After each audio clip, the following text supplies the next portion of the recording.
What do you say, everybody? Hellbroke Lucy here. Doing my usual thing, taking a break from cutting a little firewood. Make a video. If the wind picks up bad, I might have to cut this thing off. I have been forced into a position that I don't like. I'm not a seeker of attention. I'm just me. And I happen to have one of those personalities that manages to get attention. I'm a musician. I've done stand-up comedy. I'm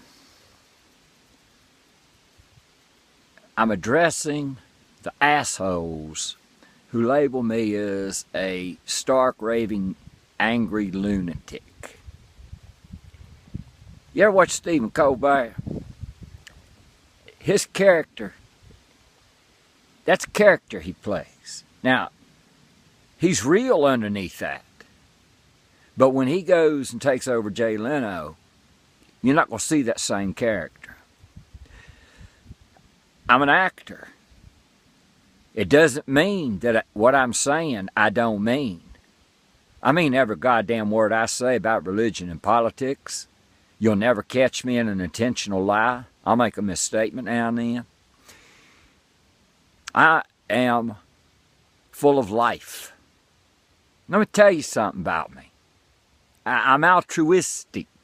I give, and I don't want nothing in return.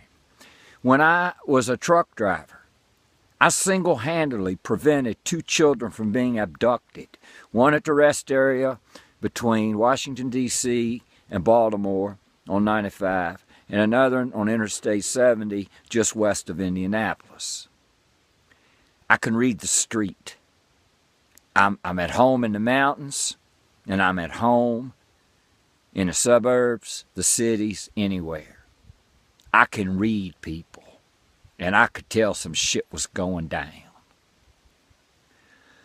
One time I was going across Interstate 66 toward D.C., and I saw a car sitting beside the road, had 3 women in it, and I pulled over. And I pulled over a lot of times when I saw people broke down, especially women. And my semi, I had a nice big truck, what they call a condominium, double bunk, plenty of room in it and all. And I always approached with my hands up and slowly and ask them, do they need help? And sometimes I'll have my driver's license in my hand. I said, you can hold this while I'm helping you if you need help. Well, these 3 ladies that are out of gas. And this is a desolate stretch of interstate. And so we worked out a deal. I said, well, y'all probably ain't going to feel safe, one of you coming with me. I don't want the 3 of you sitting here by yourself on this interstate. 2 of you can't come with me because I'll leave one here, so all 3 of you need to come with me. And you'll be safe. And so we went up the road 10 miles and got some gas and took it back and got them going. And I did stuff like that the whole time I was on the road. And that's who I am. I'm not a victim. I don't even know what a victim feels like. Honest, I don't.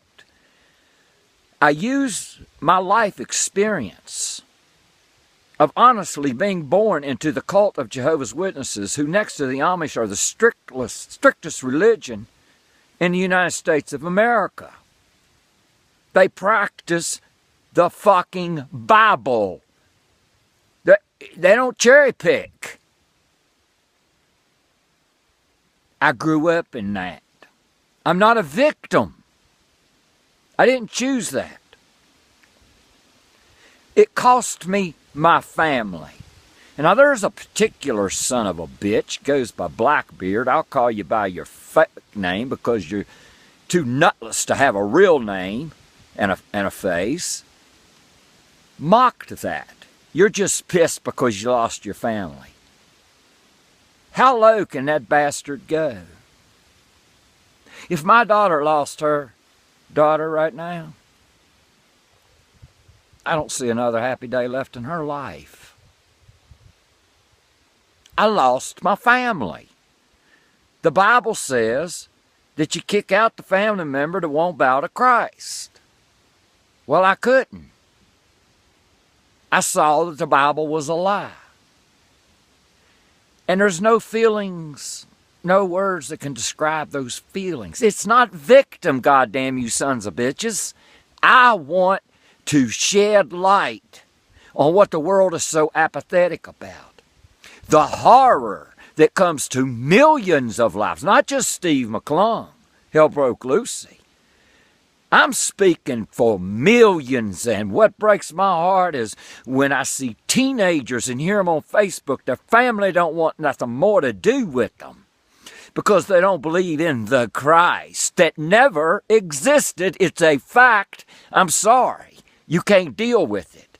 The reason that Barack Obama, the UN, and such countries don't come out and say the holy books are myth is because the fucking human race would freak out. There's like 4 billion Abrahamic believers that cannot do without their little ghost story. Your religion destroys lives. There's something else I don't like to talk about. I'm an athlete. When they shut my high school down, I still held records for speed and track. I was great at cornerback, safety, because the type of fighter I am. I was like Jack Lambert. Show me the motherfucker with the ball. I will get that bastard. Somehow I'm going to get him. That cult says no sports, no holidays. You grow up an outcast because they followed the Bible. And they were mocked by these pseudo-Christians, Baptists, Pentecostal, whatever the fuck, that only cherry pick and follow the parts they want, especially condemning gay people. And my heart goes out to gay people, young people. You stupid bastards do not realize it's natural. They cannot help it. Well, why would they want to help it? It's what and who they are. I was driving into New York City once, coming down 87, and got off an exit. And it was busy, and there was a little sidewalk coming down the bridge, loop around exit. I can't remember the exit number. And there was a young boy, sick as hell, sitting there on that narrow sidewalk with only a couple feet between him and the traffic. And all he had was a cat and a little bag. And he had a stick, and on the end of it was a can. And he had a sign that says, I have AIDS. Well, I pulled my brake and got out and gave him everything in my wallet. I don't know what it was. It was hundreds. I mean, it don't matter. It didn't save his life. This person that you see, Hellbroke Lucy, is attacking the lie of the fucking Bible. There was no goddamn Genesis, and if you can't deal with that, that's your damn mental problem.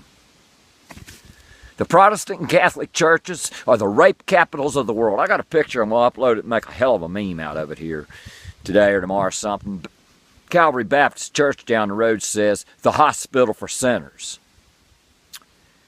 When you're going to the hospital, you get things you need for your sickness, right?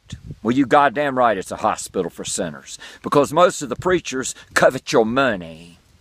So they will tell you anything that you want to hear to get your goddamn money and leave you feeling just guilty enough to know that you got to come back because you're a filthy, rotten motherfucking sinner. A whole lot of the preachers covet your wife. So that's the medicine for the sinner. And a shitload of them covet your little boy and your little girl.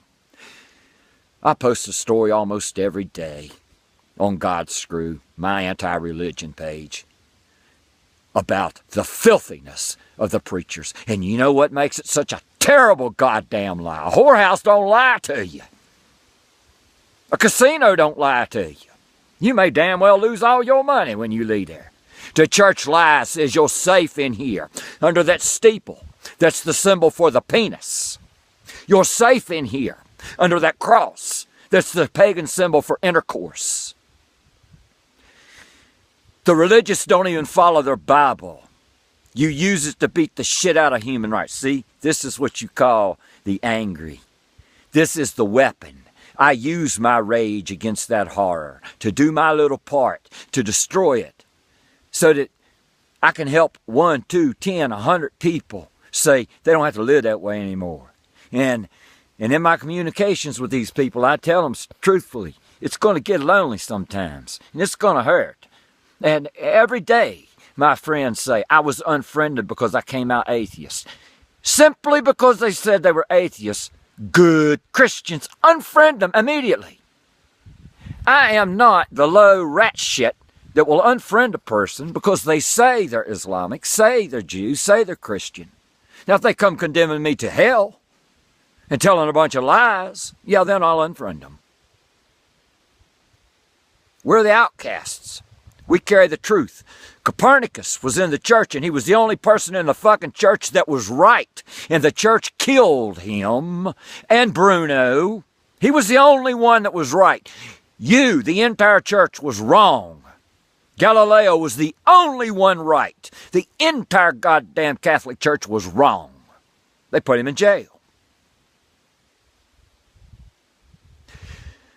My rage comes from preachers using the Bible to put politicians in that strip money from poor people because there are not enough jobs, because of the bullshit through people like Mitt Romney who hide their money offshore and don't even be true Americans, don't even pay their taxes. I pay more goddamn taxes than General Electric. That's my rage. This isn't lunacy. This is righteous. This is noble. And this rage will continue. And if we meet in person, we'll have a good goddamn time. See this? That's a locust tree. I think like the Native Americans. I'm grateful that that locust tree just died so that we can have firewood to heat our water, because we live off the grid except for the internet. Dish is the only thing we have, and that's the way we want it. But I'm grateful, and I'm a logger. And it takes a mental justification. You know, I don't just strip the land. I go in and get the good logs, you know, because it is a renewable resource. Trees renew quicker and better than anything if you know what you're doing. And my cousin Riz, who's my partner, he don't do videos and don't write much posts. He's sort of a recluse. Like this morning, he said one sentence that inspired an entire post. We're a team. We call ourselves the Twain because we both like Mark Twain.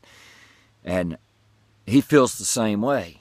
There's probably nobody in West Virginia that knows more about how to log a piece of land and leave it to where you come back in 20, 30, 40 years. It's just as beautiful as it was. And there's good use for lumber. There is. And I love the work. I am not a raging, mad lunatic.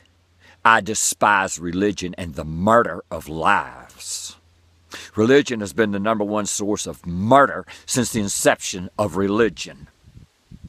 Calling people sinners, putting yourself above somebody because you believe in a dead God on a stick that never existed. No Genesis, no sin, no Christ. It's a fucking fact. You can't grasp it. You're the crazy one. But nah, I don't walk around in rage. This is my talent, my experience to help embolden other people. Tell that preacher, fuck you, you son of a bitch. I'm not a sinner. I'm a product of evolution. I got good in me and I got bad in me, and I want to try to make the good better. That's right. That's right. That's what I am. That's who I am. I want to help people, the millions that have been where I'm at. And that ain't playing victim, motherfucker. That's fighting. I'm a fighter. And I'll use what happened to me and my experience to help anybody I can. And all you dumb sons of bitches that want to burn and send me to hell, I've been told to turn or burn 100 times this goddamn week. I'll take hell. If there's a hell, I'll take hell over an eternity with that fucking God and Christians. So what are you threatening me with? What have you got to threaten me with? I got the truth. You got superstition and lies. And that's Hellbroke Lucy. And when it comes time to pound religion, I will always have a rage working, baby. Lucy, yeah.